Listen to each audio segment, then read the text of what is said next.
Venezuela ने America पर पलटवार किया। राष्ट्रपति मादुरो ने ट्रंप को जवाब दिया। वेनेजुएला के राष्ट्रपति ने ट्रंप को धमकी दी, अमेरिका ने हमला किया तो हम भी जवाब देंगे, हमले के जवाब हमले से ही दिए जाएंगे। वेनेजुएला की सेना को तैयार रहने का आदेश है राष्ट्रपति निकोलस मादुरो ने दिया है। ये जवाब उन्होंने कहा कि तेल टैंकर्स पर बैन लगा दिया गया, जिसके बाद दोनों देशों में जंग के आसार बढ़ गए हैं।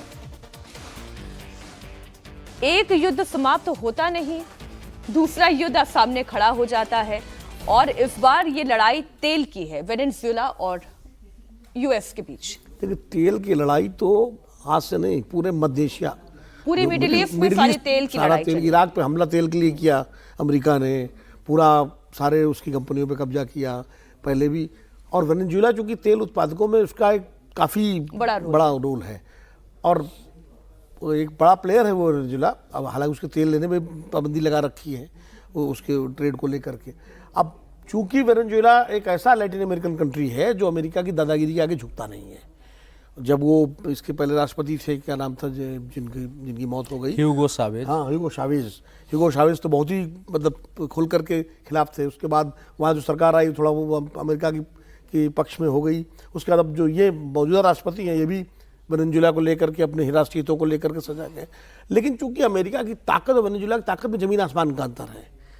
अब अमेरिका अगर चाहेगा, अमेरिका चिली पे हमला कर चुका है, लेंदे को हटा चुका है, लैटिन अमेरिका में ग्रेनाडा को अमेरिका ने रौंदा तो। लेकिन ट्रम्प तो नोबेल पुरस्कार मांग रहे थे, नोबेल पीस प्राइज मांग रहे हैं ना, दुनिया भर में शांति के ठेकेदार बने हुए थे। इसका जो ओरिजिन है उसको समझिए। वेनेजुएला में एक समय अमेरिकी कंपनियों ने वहाँ ऑयल का जो है एक्सप्लोर किया, ये बात सही है कि उसमें इन्वेस्टमेंट किया, उस ऑयल को वहाँ तक पहुँचाया। लेकिन पहले 1976 में क्रांति के साथ कुछ कंपनियों का राष्ट्रीयकरण कर दिया। जब चावेज आए तो उन्होंने 2004 में टोटल ऑयल का नेशनलाइज कर दिया। तो अमेरिका की लड़ाई चल रही कि भाई आपने बुला के, हमारा इन्वेस्टमेंट था, एक कंपनी पर अमेरिका ने केस किया, उसमें 1.8 अरब डॉलर का उस कंपनी को कहा कि आपको अमेरिका को जुर्माना देना पड़ेगा अंतर्राष्ट्रीय न्यायालय ने। वो भी अभी मामला लटका हुआ है। तो ये लड़ाई चलती रही है। असल में जब कम्युनिज्म आता है ना, ये तो वैसा ही देश होते हैं कि वो आपकी कुछ नहीं रहेगा, वो तो सारी संपत्ति स्टेट की हो जाती है। अभी तो दुनिया में मिला जुला के वेनेजुएला, क्यूबा, चीन, लाओस और वियतनाम, मुझे लगता है ये 5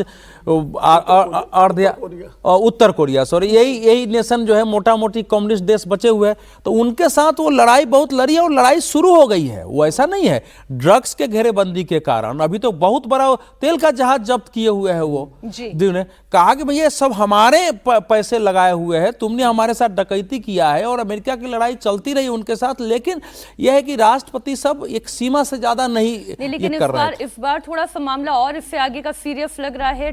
तेल को अपना बताना और फिर तेल के लिए जंग के मैदान में उतर जाने की ट्रंप की शैली है। वो ट्रंप की शैली है कि भाई सब हमारा है। खबर बांग्लादेश से भी है। बांग्लादेश से परेशान करने वाली तस्वीरें आई हैं। कट्टरपंथियों ने ढाका में इंडियन हाई कमीशन पर हमला करने की कोशिश की है। भारत के अधिकारियों को नुकसान पहुंचाने की कोशिश की गई है। कट्टरपंथियों के हंगामे के कारण हाई कमीशन को वीजा काउंटर बंद कराना पड़ा है।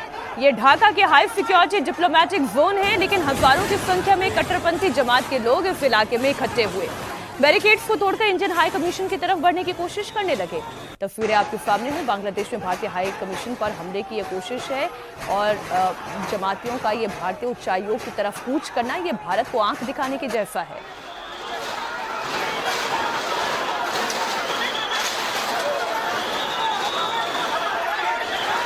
दरअसल विनोद जी, ये ढाका जो है पाकिस्तान मॉडल बन रहा है। कट्टरपंथियों के हाथों में बांग्लादेश चला गया है और भारत विरोधी मोर्चा वहां पर एक्टिव होता चला। अब तो पाकिस्तान का एक्सटेंशन काउंटर बन गया बांग्लादेश। अब वो बांग्लादेश नहीं रहा जिसकी स्थापना कभी भारत ने करने में मदद की थी और जो बांग्लादेश भारत का एक मित्र देश था। मैंने वो दौर देखा है मीनाक्षी, 2012 की बात बता रहा हूँ, बहुत पुरानी बात नहीं। मैं नेपाल गया था, काठमांडू, एक सार्क के सम्मेलन था वहाँ के। वहाँ बांग्लादेशी जर्नलिस्ट आए थे, पाकिस्तानी जर्नलिस्ट आए थे, पूरे सार्क कंट्रीज़ के जर्नलिस्ट आए हुए थे, मैं भी था। बांग्लादेशी और पाकिस्तानियों में बात नहीं होती थी। खाने की टेबल पे हम सब खाते थे, बांग्लादेशी हम लोगों से बात करते थे, पाकिस्तानी हम लोगों से बात करते थे, लेकिन वो आपस में बात नहीं करते थे। इतना उनके अंदर एक दूसरे के प्रति वो था। आज वो बांग्लादेश पाकिस्तानी गोदे बैठ गया। और ये मतलब मेरी समझ नहीं आ रहा है जो मौजूदा यूनुस प्रशासन है, अब तो वहाँ चुनाव ना होने वाले हैं, ये क्या मतलब पाकिस्तान के साथ जा करके आपको मिलेगा क्या? ये कट्टरपंथ ये कहाँ पहुँच रहा है बांग्लादेश? बांग्लादेश एक समय हसीना के समय, हालांकि हसीना की भी तमाम नीतियों से हम लोग बहुत सहमत नहीं थे, लेकिन हसीना के समय बांग्लादेश में की अर्थव्यवस्था, वहाँ का रुपया, वहाँ का टका जो था, उसकी काफ़ी स्थिति अच्छी हुई थी, सुधार हुआ था। और आप बताऊँ आपको कि बांग्लादेश से वाकई उस दौर में जो घुसपैठिए आते थे काम के लिए, उनकी संख्या कम हो गई थी, क्योंकि वहाँ काम मिलने लगा था। तो और उसके बाद उस बांग्लादेश को उन्होंने ये कर दिया कि अब कपड़ों के निर्यात में बांग्लादेश का कितना ज़बरदस्त उसका हाथ हो गया था। नहीं, आगे हो फिर गया स्थिति था। यहाँ पर आ गई कि वीजा काउंटर तक बंद करने की नौबत भारत आ को गई। लेकर और इतना जब मैं ये विरोध क्यों है? पूछती हूँ, और जब मैं ये पूछती हूँ कि मुस्लिम इको सिस्टम चुप क्यों है, और ये मुस्लिम इको सिस्टम क्या है, ये वही मुस्लिम इको सिस्टम है जो जमात की शक्ल में बांग्लादेश में काम कर रहा है।